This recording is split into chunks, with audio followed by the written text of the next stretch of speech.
Quran wal hafizat. Jadikan anak-anak kami menjadi para penghafaz Al-Quran ya Allah, supaya selamat dia daripada fitnah Al-Masih Ad-Dajjal. Tapi saya pilihkan hadis tentang yang 5 ini. Dengan 5 ini kalau kita amalkan, insya Allah Allah akan selamatkan kita dari fitnah akhir zaman ini. Yang pertama, manfaatkan waktu, kerana waktu di akhir zaman ini yataqarabuz zaman, kerana waktu semakin dekat tak terasa hilang berlalu. Maka isilah waktu ini dengan ibadah. Jangan sampai ada waktu yang kosong. Duduk sejenak kosong berselawat, Allahumma salli ala sayyidina Muhammad wa ala ali sayyidina Muhammad, Allahumma salli ala sayyidina Muhammad wa ala ali sayyidina Muhammad.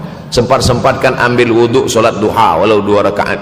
Sempat-sempatkan sebelum tidur malam solat witir 3 rakaat, supaya tidur kita sentiasa dalam wuduk dan kita sempat solat witir. Andai mati kita malam itu, insyaallah mati dalam keadaan husnul khatimah. Usolli sunnatal witri 3 rakaatin lillahi ta'ala. Nanti malam jaga tidak witir lagi, hanya tahajud saja. Sempat-sempatkan solat tahajud. Elok amat sangat baik solat wuduk 2 rakaat.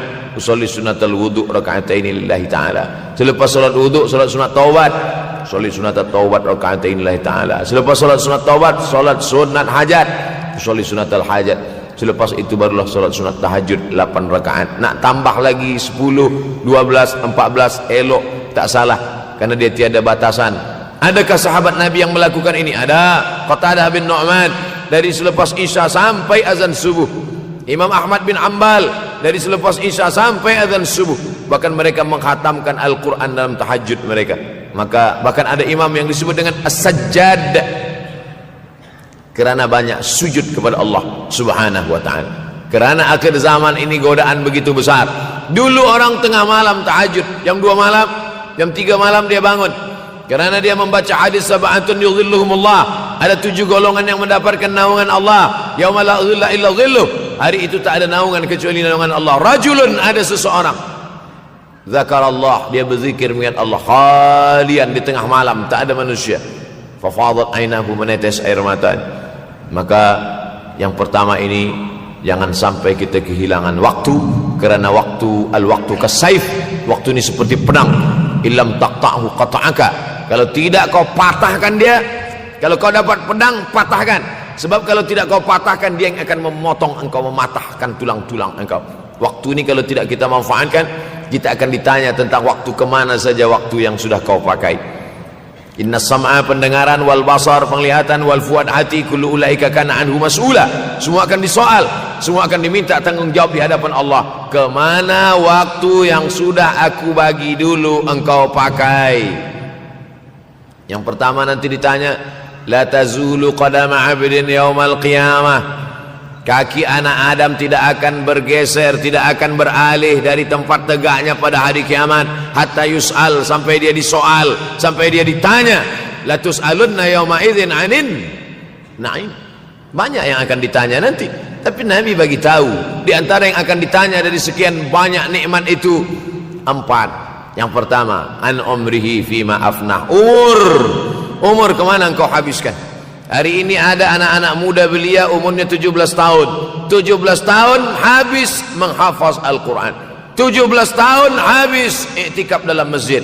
17 tahun habis berzikir, berjubah, bersorban, mengabdikan ilmu, berkhidmat kepada ulama. 17 tahun habis.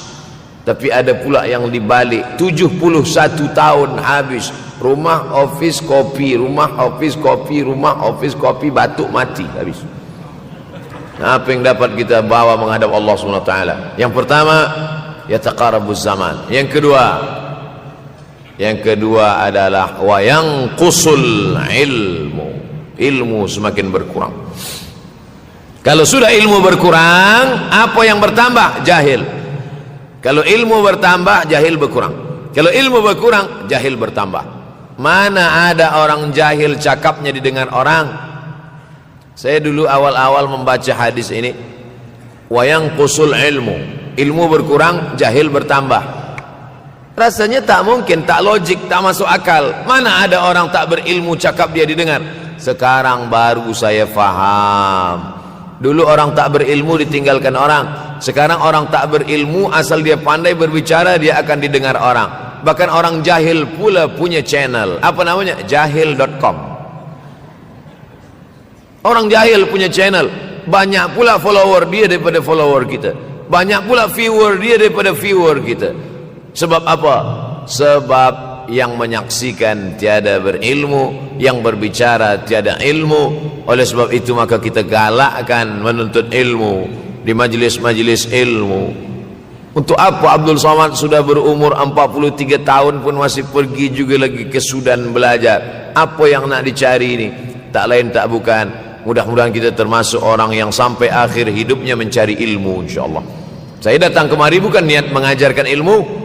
Saya datang ke Malaysia tetap niatnya belajar mencari ilmu. Man salaka tariqan, siapa yang melangkahkan kaki melalui suatu jalan, yaltamisu fihi ilman, siapa yang melalui suatu jalan niatnya untuk mencari ilmu, sahalallahu lahu bihi tariqan ilal jannah, dimudahkan Allah jalannya menuju surga.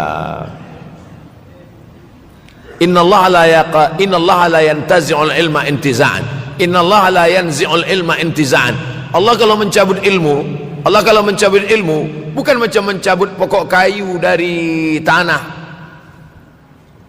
La yantazi'ul ilmu intiza'an. Allah tidak mencabut ilmu macam mencabut pokok kayu dari tanah hingga ke akarnya, tidak. Lalu bagaimana ilmu ini dicabut? Biqabdil ulama, dengan matinya ulama maka habislah ilmu. Meninggal Imam Syafi'i berkurang ilmu, meninggal Imam Nawawi berkurang ilmu, meninggal Imam Fulan berkurang ilmu. Maka yang hadir adalah al-juhala. Yang lebih menakutkan lagi adalah al-juhala bi thawbil ulama, orang jahil dengan pakaian ulama. Abdul Somad tidak mengatakan dirinya ulama. Saya selalunya membacakan ayat Quran, membacakan hadis Nabi, menyampaikan fatwa ulama. Tak pernah saya berceramah, bertausiah. Menurut saya, siapa saya? Siapa kita? Syafi'i manusia, saya manusia. Syafi'i boleh berfatwa, saya juga boleh berfatwa. Imam Syafi'i berfatwa Al-Quran 30 juzuk dalam kepala dia. Kita juzuk 30 pun kadang-kadang hilang. Imam Syafi'i balik dari masjid ke rumah, dia tutup telinga. Datang orang bertanya, Syafi'i, ya, kenapa engkau tutup telinga? Sebab bila aku dengar dari masjid ke rumah, semua yang aku dengar masuk tu semua aku ingat. Aku takut dia ingat di dalam, maka aku tutup. Kita yang saya sampaikan tadi pun tak ingat. Oh, ustaz mengejek kami, enggak. Jangankan yang mendengarkan, yang bercakap pun tak ingat. Nasib baik datang orang Jepun mengingatkan kita. Nah, ini nama dia Sony. Manusia ini lupa. Oleh sebab itu maka yang kedua, akhir zaman, wa yanqusul ilmu makin kurang. Maka bersyukur anak-anak yang dimasukkan ke rumah tahfiz. Kalau ada rumah tahfiz di kampung biasa, kalau ada rumah tahfiz di desa, dusun biasa, tapi ada tahfiz di tengah kota besar Kuala Lumpur, masih ada lagi rumah tahfiz Quran. Siapa yang mewakafkan rumah tahfiz? Siapa yang memberikan beras? Siapa yang memberikan duit? Siapa yang memberikan belanja? Siapa yang mengirimkan ustaz? Masya Allah, tabarakallah. Maka ini semua mudah-mudahan kita istiqamah semuanya, insyaAllah. Supaya apa? Supaya lahirlah anak-anak kita yang alim, berilmu. Karena ini makin banyak orang jahil, alftau bi ghairi ilmin, memberikan tazkirah, fatwa tanpa ilmu. Dhalla wa adalla, dhallu wa adallu, sesat, menyesatkan. Kalau setakat sesat saja, ini sudahlah sesat, menyesatkan. Na'udzubillah. Masuk yang ketiga. Yang ketiga adalah wa yanqusul ilmu, setelah habisnya ilmu ini semua dicabut oleh Allah Subhanahu wa taala. Lalu kemudian setelah ilmu dicabut Allah Subhanahu wa taala, wa yulqas syuh. Wa may yuqashuh, sin dengan hak kecil. Wa may yuqashuh nafsihi fa ulaika humul muflihun. Siapa yang selamat daripada sifat syuh, itulah orang yang beruntung. Hayya 'alal falah, mari kita menuju keberuntungan, kemenangan. Siapa orang yang menang? Selamat daripada sifat syuh. Ada orang menerjemahkan syuh ini pelit, bakhil. Bakhil ada yang lebih parah daripada bakhil. Syuh. Bakhil ini, bakhil tidak ingin memberikan uangnya untuk orang lain, itu bakhil. Dia ada uang 10 ringgit, uang itu hanya dia makan saja, dia tak mau walaupun setengah sen kepada orang lain. Itu namanya bakhil. Kalau syuh ini, duit dia simpan, duit orang pula dia makan. Nah, itu syuh. Jadi lebih parah lagi. Oleh sebab itu, kalau sudah ilmu ini dicabut, orang menjadi jahil, maka datang penyakit syuh yang ketiga. Apa itu syuh? Hubbud dunya, hubbul mal, wa tuhibbul mala hubban jamma. Engkau sayang kepada harta amat sangat sayang. Dia pegang semuanya sampai tak meleleh, tak menetes walaupun satu tetes. Akhirnya mereka inilah pendusta-pendusta agama. Ara'aital ladzi yukadzibu biddin. Tahukah kamu siapa itu yang mendustakan agama? Fadzalikal ladzi yad'ul yatim. Mereka itu yang membiarkan anak yatim. Wala yahuddu ala ta'amil miskin. Dia tidak mempedulikan makanan orang miskin. Sebab apa? Bukan sebab tak ada harta, sebab syuh. Kenapa syuh? Sebab tak ada ilmu. Tak ada ilmu tentang akhirat. Dia pegang, dia simpan, mati, habis. Yang dia bawa hanyalah 1, 2, 3 helai kain kafan saja. Itulah mengapa Sultan Turki, Sultan Muhammad Al-Fatih, Sultan Abdul Hamid, coba tengok gambar Sultan Muhammad Al-Fatih, Sultan Abdul Hamid Turki dulu. Sorban dia besar-besar. Saya dulu terkejut, lama saya tengok, kenapa sorban orang Turki ini besar-besar. Lama-lama saya baca, rupanya sorban orang Turki itu kain kafan. Tuan-tuan balik dari sini, beli kain kafan 2 meter, ikatkan kepala, bawa sembahyang supaya ingat mati. Bolehkah menyiapkan kain kafan? Baca kitab Tanbihul Mughtarrin, peringatan bagi orang-orang yang tertipu. Di situ ditunjukkan banyak ulama, bahkan mereka menggali tanah di dalam rumahnya. Malam-malam dia tahajud, selepas tahajud dia duduk di dalam tanah itu supaya terasa bagaimana rasanya mati. Gali tanah 2 meter, masuk ke dalam. Tapi kalau nak buat itu kita saja dengan Allah. Jangan pula, banyak juga orang sekarang udah gali tanah masuk ke dalam, streaming pula. Hai guys, nak rasakan mata, mana boleh terasa. Kita saja masuk ke dalam, rasakan macam mana rasa. Sebab kalau cakap saja, marilah kita ingat mati, takutlah kita pada mati, kita tak tahu bagaimana rasa mati. Kalau nak merasakan bagaimana rasa mati, nanti kalau ada orang mati meninggal dunia, masuk kita ke dalam, kita sambut jenazah, kita letakkan, kita duduk, rasakan. Ketika Fatimah meninggal, Fatimah emak Sayyidina Ali meninggal, Nabi masuk ke liang lahat. Masuk Nabi ke liang lahat, Nabi berdoa di dalam. Ketika Utsman bin Maz'un meninggal, Nabi masuk ke dalam, Nabi pegang jenazah Utsman bin Maz'un, meleleh air mata Nabi turun ke misai, turun ke janggutnya, turun menetes sampai ke bawah. Merasakan bagaimana rasanya di dalam. Dulu saya pernah berjumpa dengan seorang pemuda, telinga dia pakai anting subang. Lalu kemudian saya tengok banyak tato dia. Saya tanya, macam mana cerita awak bertaubat dulu? Mak saya meninggal, Ustaz Abdul Somad. Lepas tu saya tegak di tepi kubur. Macam ada yang menolak saya dari belakang, masuk saya ke dalam. Masa masuk itulah terasa sejuk di kaki, datang rasa takut saya.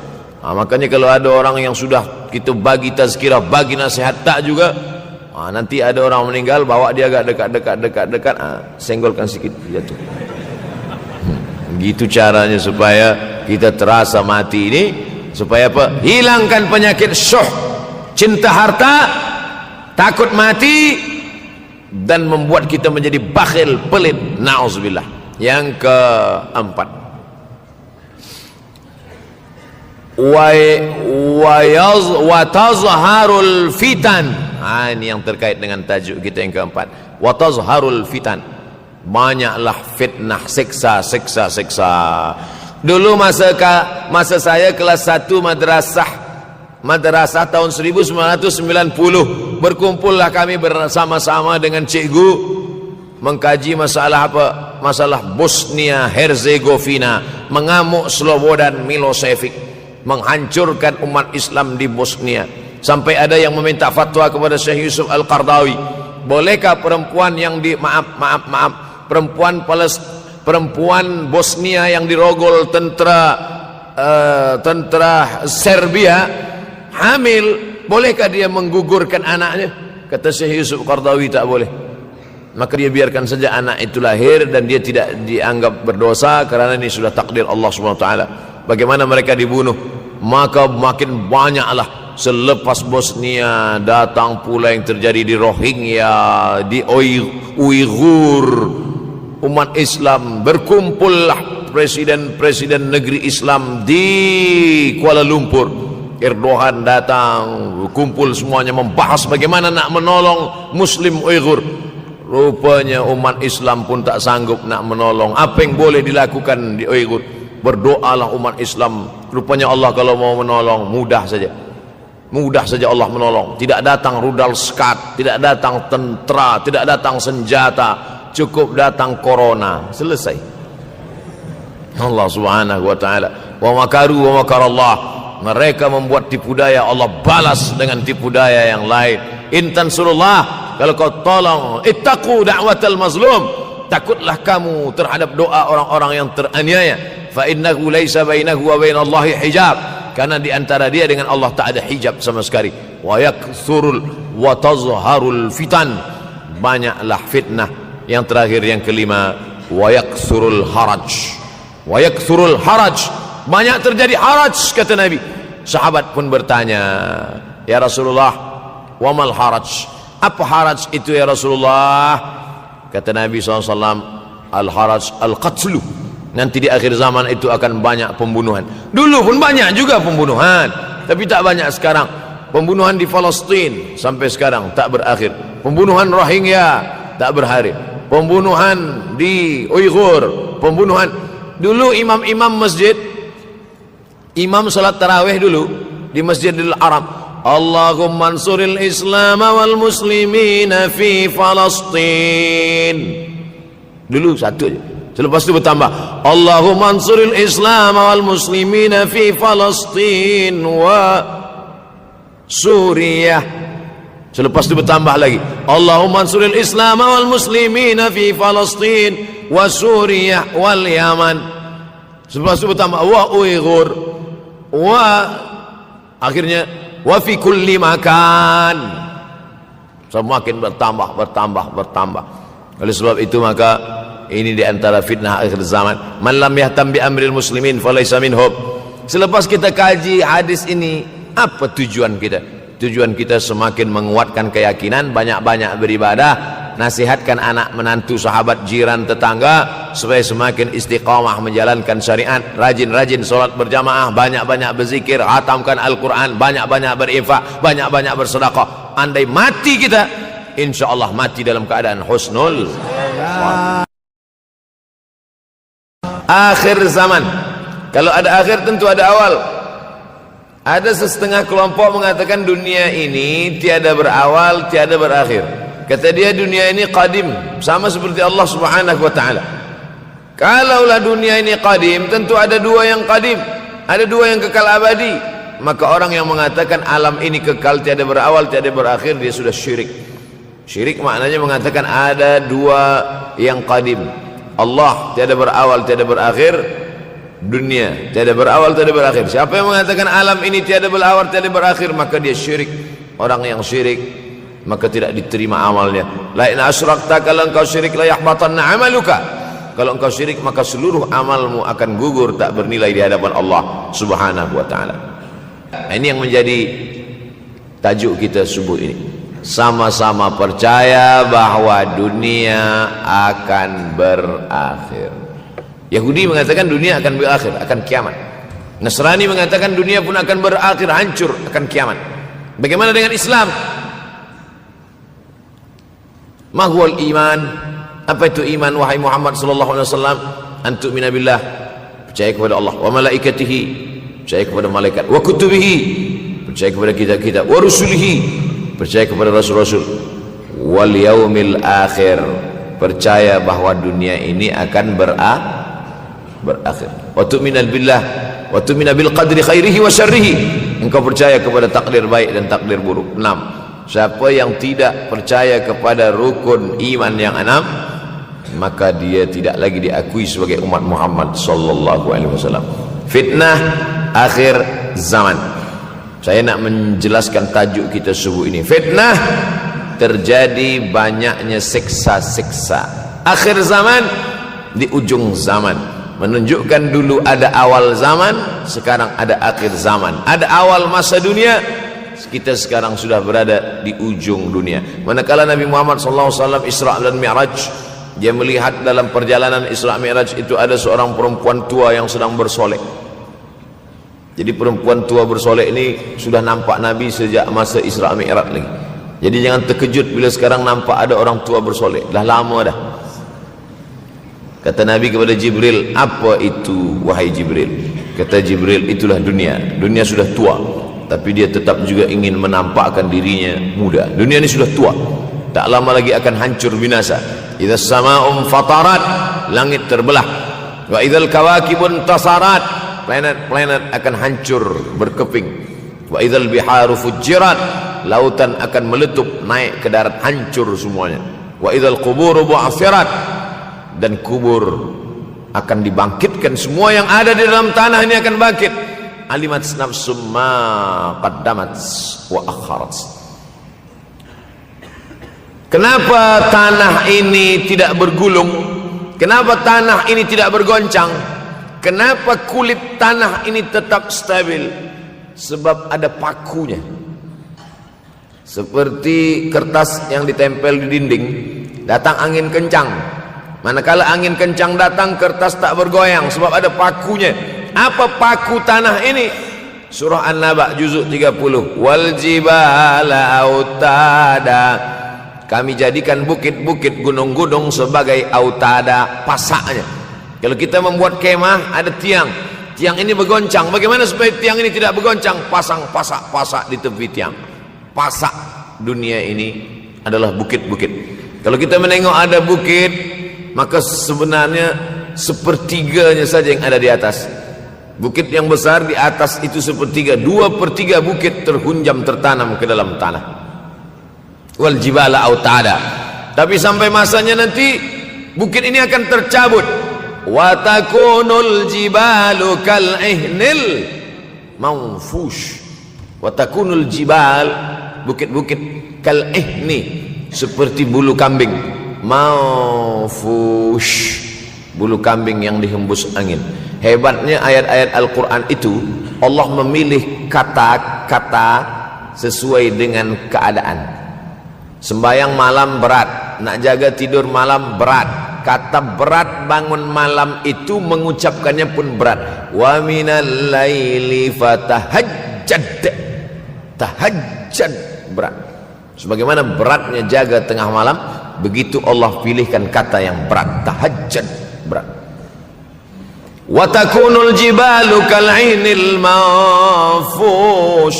Wa takunul jibal, bukit-bukit, gunung-gunung yang besar, yang berapi, kal jibal, kal ihni, seperti bulu kambing. Manfush.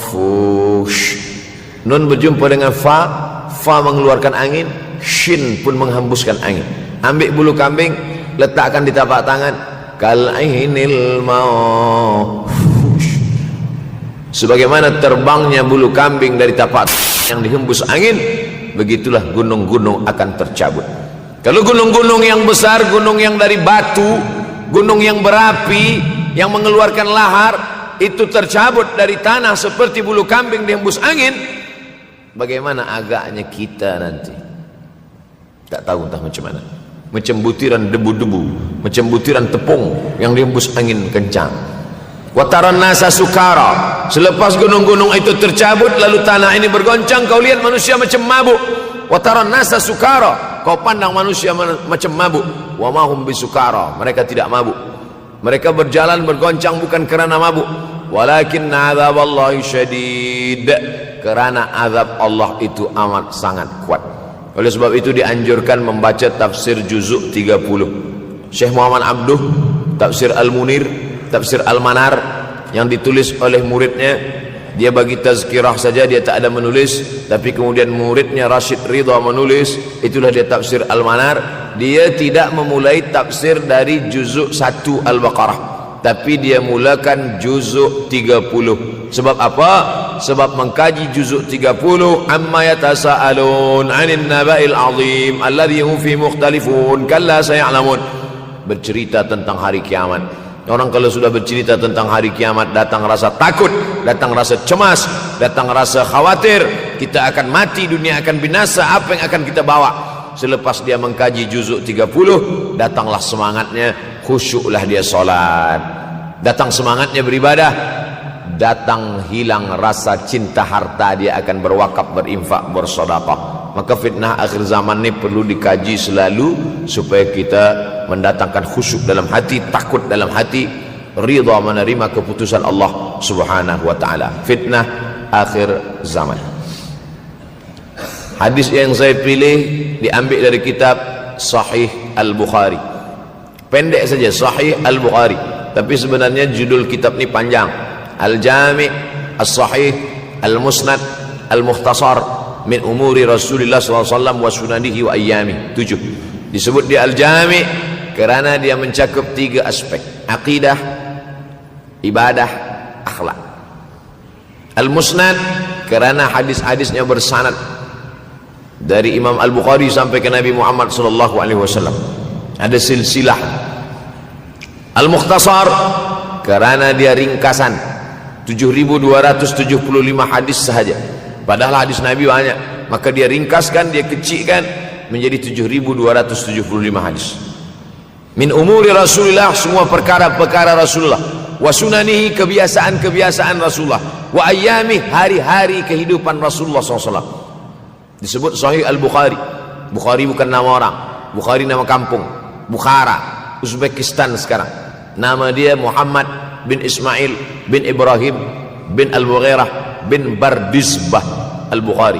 Bardizbah datuk dia yang kelima mu'alaf masuk Islam, Majusi, penyembah api, dari Persia, Iran sekarang. Muhammad bin Ismail bin Ibrahim bin Al-Mughirah bin Bardizbah. 16 tahun berkeliling, 16 tahun berkeliling Makkah, Madinah, Syam, Suriah, Mesir, balik, barulah kemudian dia menyampaikan hadis-hadis Rasulullah SAW. 16 tahun belajar hadis, baru dia mengajar hadis. Kita sekarang 16 kali masuk, itu pun ada 2-3 kali tak datang sebab jam. Selepas itu nak mencuba mengajar hadis dan berkata, kalau Bukhari mengajar hadis, aku pun boleh mengajar hadis. Bukhari makan, aku makan. Bukhari minum, aku minum. Bukhari manusia, aku manusia. Bukhari mengajar hadis, aku mengajar hadis. Betul, tapi Bukhari mengajar hadis dari kepalanya, kita mengajar hadis dari laptop. Mati laptop, hilang hadis. Oleh sebab itu maka Imam Al-Bukhari, Masya Allah, Tabarakallah, berapa hafazan hadis Imam Al-Bukhari? 600,000 hadis, 600,000 hadis. Lalu kemudian dari 600,000 hadis dia buang hadis-hadis dhaif, dia buang hadis-hadis maudhu', akhirnya 300,000 hadis. Dari 300,000 itu dia kecilkan lagi menjadi 7.275 hadis. Itulah yang dikaji oleh umat Islam dari mulai maghribi hinggalah ke semenanjung Melayu. Mudah-mudahan anak cucu kita ada yang menghafaz dan mengajarkan hadis-hadis Sahih Al-Bukhari, insyaallah. Diambil dari kita, diambil dari bab zuhurul fitan. Zuhur, muncul, tampak, datang. Fitan, jamak dari kata fitnah. Fitnah 1, 2 fitnatan, 3 fitan. Diriwayatkan dari as-sahabi al-jalil, sahabat yang mulia bernama Abdurrahman, ayahnya Sakhar, kampungnya Dus. Nama lengkapnya Abdurrahman bin Sakhar Ad-Dusi. Kerana selalu membawa kucing dipanggil Abu Hurairah. Nabi memanggil dia, ya Abahir, wahai bapa kucing. Ya Abahir, wahai engkau orang yang selalu membawa kucing. Hatinya lembut, tak sampai hati dia menengok ada kucing tak makan, dia bagi makan. Abu Hurairah radhiyallahu anhu. Apa kata Abu Hurairah radhiyallahu anhu? Aku mendengar Nabi SAW bersabda, di antara tanda-tanda dekatnya hari kiamat itu adalah, dalam hadis ini ada 5. Yang pertama, yataqarabuz zaman. Zaman, masa, waktu makin pendek, makin singkat, makin tak terasa. Dulu nampak budak-budak, sekarang sudah jadi mak budak-budak. Dulu nampaknya lama zaman masa ni, sekarang cepat saja. Dari pagi ke petang, petang ke pagi, pagi ke petang, petang ke pagi. Bahkan sekarang ada pula orang yang tak tahu petang, tak tahu pagi. Pagi tidur, petang tidur. Tak terasa saya ini sudah 8 kali datang ke Kuala Lumpur. Awal-awal sekali 2014, 2015, 16, 17, 18, 19, 20. Sudah kali yang ke-7. Saya datang setahun sekali saja, setiap bulan Februari. Bulan Februari datang. Rupanya dah yang ke-7 kali. Bulan Februari. Ini saya bagi tahu supaya kita semua faham. Saya datang bulan Februari, supaya tak datang balik, datang balik, datang balik, datang balik. Sekali datang dari tarikh 2 hingga 9. Pusing, pusing, pusing, pusing, balik. Rupanya sudah kali ke-7 ke-8 kali datang menyampaikan tazkirah. Tak terasa. Dulu saya datang kemari belajar di UKM tahun 2003. Sekarang sudah 2020. 17 tahun. Tak terasa. Ya taqarabuz zaman. Tanda-tanda kiamat, fitnah akhir zaman sudah dekat adalah ya taqarabuz zaman, kata Nabi SAW. Waktu tak terasa. Tak terasa. Tak terasa dah engkau dah datang aja. Tak terasa waktu begitu cepat, engkau sudah datang saja nak menagih hutang. Orang berhutang ni pun rupanya tak terasa juga orang datang. Yang memberi pinjaman pula terasa lama betul. Apakah beza antara 5 minit dulu dengan 5 minit sekarang? Sama. Apakah beza antara 24 hours, 24 jam dulu dengan 24 jam zaman Nabi dengan 24 jam zaman sekarang? Sama. Tak ada beza. Mataharinya sama, bulannya sama, buminya sama. Yang berkeliling mengelilingi matahari sama. Apa yang membuat berbeza? Apa yang membuat zaman itu ya taqarabuz zaman? Ada hal-hal yang membuat kita sibuk. Dulu tak ada google.com, dulu tak ada Facebook, dulu tak ada Twitter, dulu tak ada BBM, dulu tak ada Instagram. Sekarang waktu habis. Bila kita tanya orang mana yang lebih lama, 5 minit atau 50 menit, semuanya sepakat mengatakan 50 menit lama, 5 menit kejap. Saya tanya 2 kali, pelajar-pelajar, penuntut-penuntut, mana yang lebih lama, 5 minit atau 50 menit? Semuanya berkata 50 menit lebih lama daripada 5 menit. Lepas tu saya balik, mana yang lebih lama? 5 minit menunggu azan maghrib bulan puasa, 50 minit status FB, Instagram. Oh, lebih lama 5 minit menunggu azan maghrib. 5 minit menunggu azan maghrib bulan puasa macam-macam mati jam. 50 menit hilang waktu tak terasa. Itu menunjukkan hadis Nabi itu. Semakin saya baca hadis Nabi, makin kuat keyakinan saya, makin kuat iman saya, makin hilang keraguan saya bahwa yang berbicara ini bukan manusia biasa, tapi dia dapat wahyu dari Allah. Wa ma yantiqu anil hawa in huwa illa wahyun yuha, melainkan wahyu dari Allah Subhanahu wa taala. Ya taqarabuz zaman, masa begitu cepat berlalu tak terasa. Sebulan seperti sepekan, sepekan seperti sehari, sehari seperti sesaat. Akhirnya kita pun kehilangan waktu, habis. Saya Ustaz Abdul Samad, memang zaman ni tak terasa cepat betul. Rasa-rasa kejap-kejap dah bulan Ramadan. Tak terasa baru saja Idul Fitri dah masuk pula lagi. Masya Allah, begitu cepatnya masa berlalu.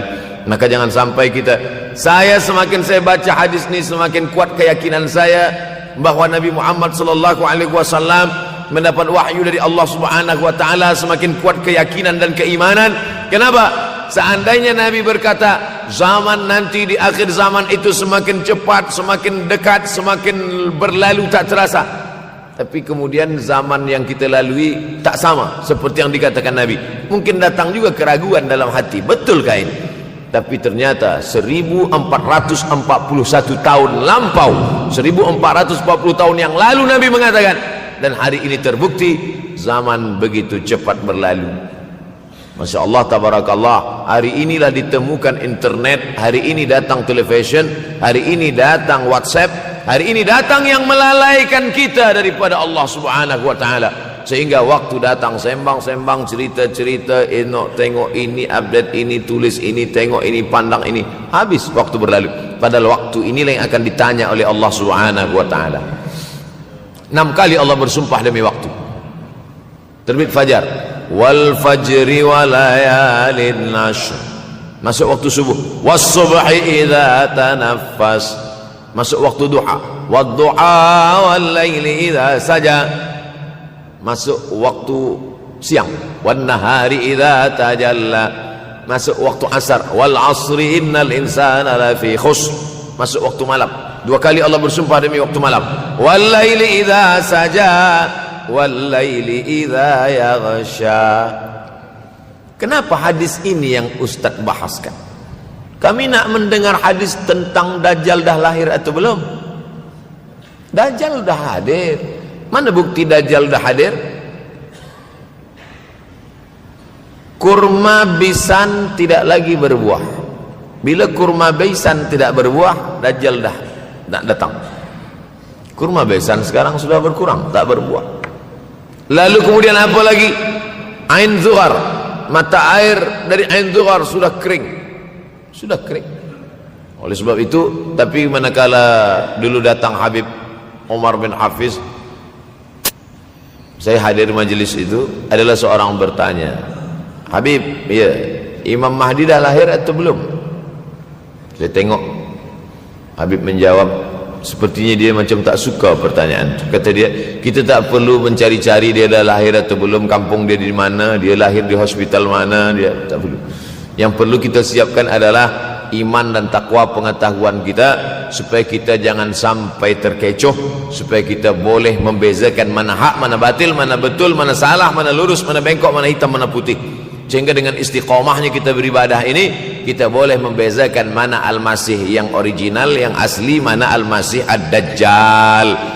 Makanya tadi sebelum salam kita berkata, Allahumma inni a'udzubika min azabi jahannam wa min azabil qabri wa min fitnatil mahya wal mamat wa min syarri fitnatil masihid Dajjal.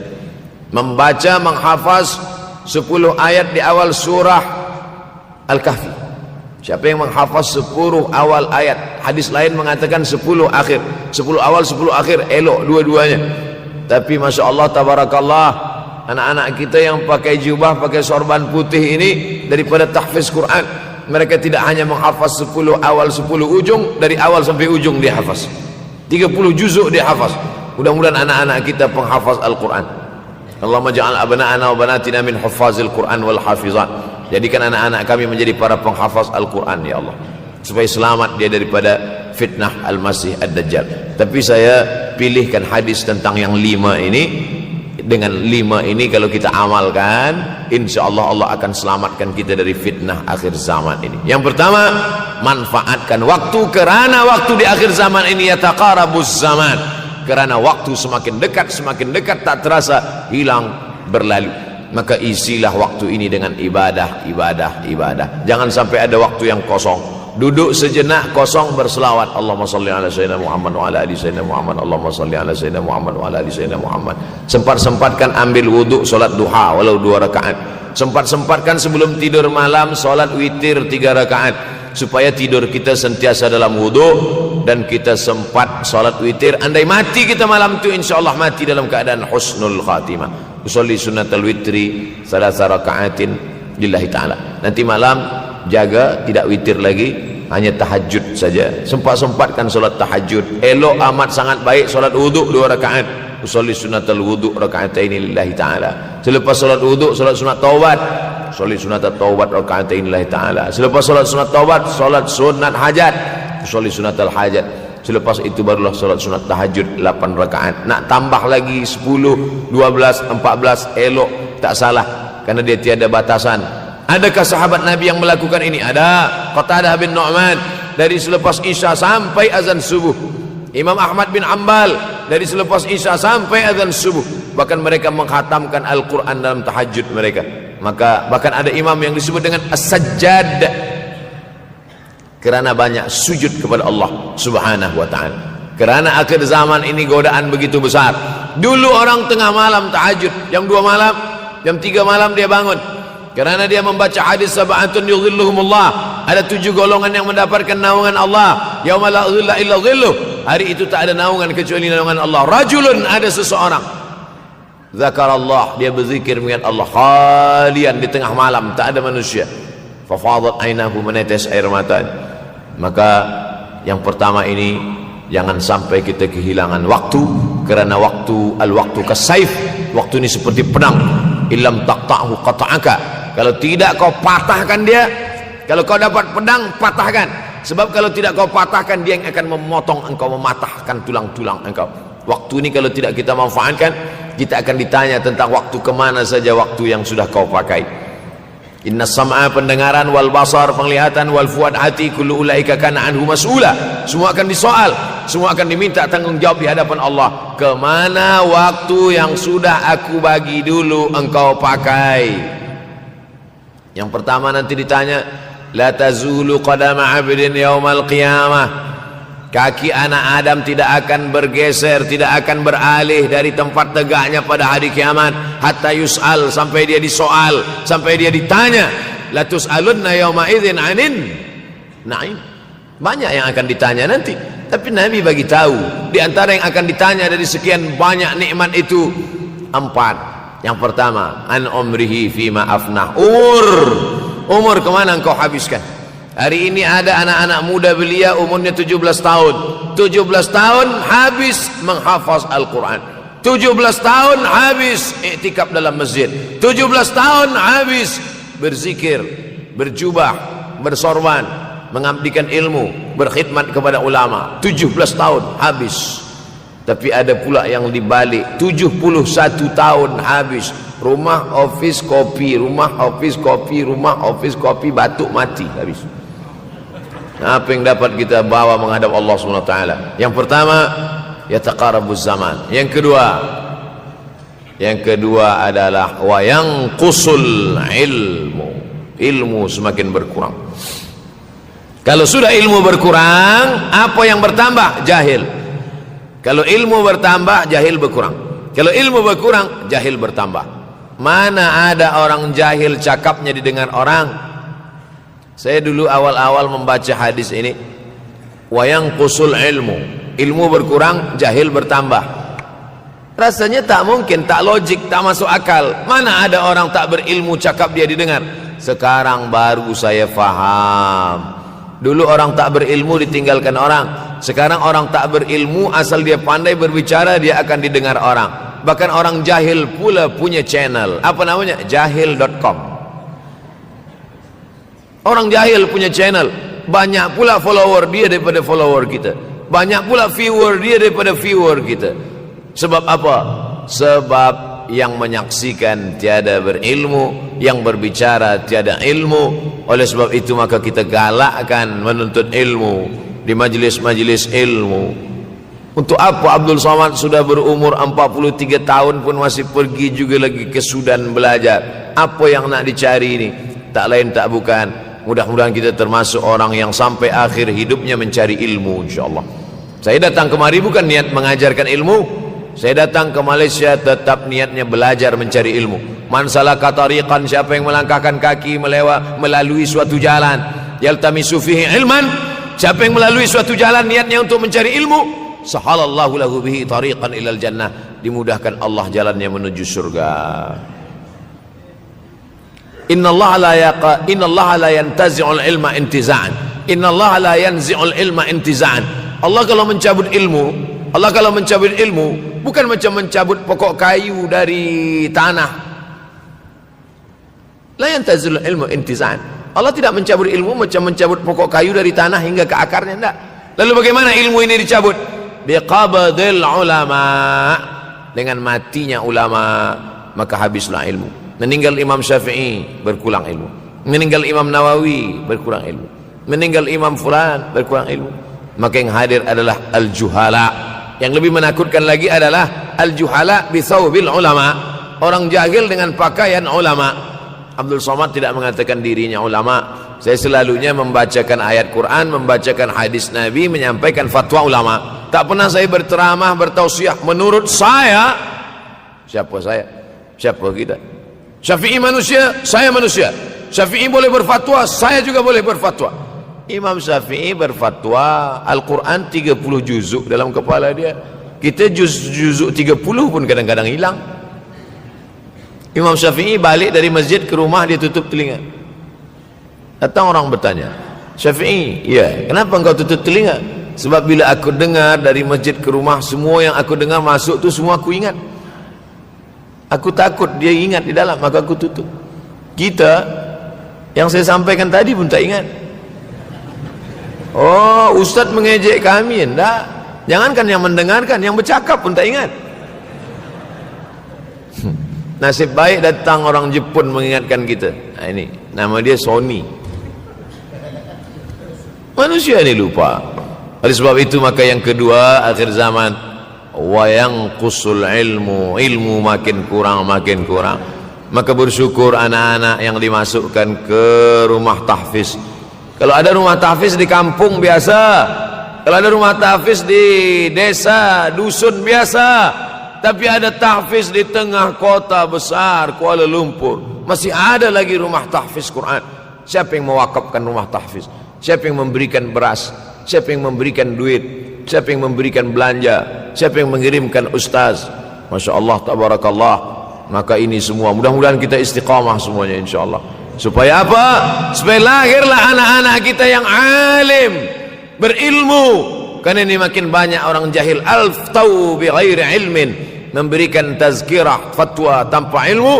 Dhalla wa adalla, dhallu wa adallu, sesat, menyesatkan. Kalau setakat sesat saja, ini sudahlah sesat, menyesatkan. Na'udzubillah. Masuk yang ketiga.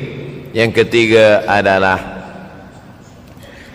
wa yanqusul ilmu, setelah habisnya ilmu-ilmu ini semua dicabut oleh Allah Subhanahu wa taala, lalu kemudian setelah ilmu dicabut Allah Subhanahu wa taala, wa yulqas syuh, wa may yuqashuh, sin dengan hak kecil, wa may yuqashuh nafsihi fa ulaika humul muflihun. Siapa yang selamat daripada sifat syuh, itulah orang yang beruntung. Hayya 'alal falah, mari kita menuju keberuntungan, kemenangan. Siapa orang yang menang? Selamat daripada sifat syuh. Ada orang menerjemahkan syuh ini pelit, bakhil. Bakhil ada yang lebih parah daripada bakhil. Syuh. Bakhil ini, bakhil tidak ingin memberikan uangnya untuk orang lain. Itu bakhil. Dia ada uang 10 ringgit, uang itu hanya dia makan saja, dia tak mau walaupun setengah sen kepada orang lain. Itu namanya bakhil. Kalau syuh ini, duit dia simpan, duit orang pula dia makan. Nah, itu syuh. Jadi lebih parah lagi. Oleh sebab itu kalau sudah ilmu ini dicabut, orang menjadi jahil, maka datang penyakit syuh yang ketiga. Apa itu syuh? Hubbud dunya, hubbul mal, wa tuhibbul mala hubban jamma. Engkau sayang kepada harta, amat sangat sayang. Dia pegang semuanya sampai tak meleleh, tak menetes walaupun satu tetes. Akhirnya mereka inilah pendusta-pendusta agama. Ara'aital ladzi yukadzibu biddin, tahukah kamu siapa itu yang mendustakan agama? Fadzalikal ladzi yad'ul yatim, mereka itulah yang membiarkan anak yatim. Wala yahuddu ala ta'amil miskin, dia tidak mempedulikan makanan orang miskin. Sebab apa? Bukan sebab tak ada harta, sebab syuh. Kenapa syuh? Sebab tak ada ilmu. Tak ada ilmu tentang akhirat. Dia pegang, dia simpan, mati, habis. Yang dia bawa hanyalah 1, 2, 3 helai kain kafan saja. Itulah mengapa Sultan Turki, Sultan Muhammad Al-Fatih, Sultan Abdul Hamid, coba tengok gambar Sultan Muhammad Al-Fatih, Sultan Abdul Hamid Turki dulu. Sorban dia besar-besar. Saya dulu terkejut, lama saya tengok, kenapa sorban orang Turki ini besar-besar. Lama-lama saya baca, rupanya sorban orang Turki itu kain kafan. Tuan-tuan balik dari sini beli kain kafan 2 meter, ikatkan kepala, bawa sembahyang supaya ingat mati. Bolehkah menyiapkan kain kafan? Baca kitab Tanbihul Mughtarrin, peringatan bagi orang-orang yang tertipu.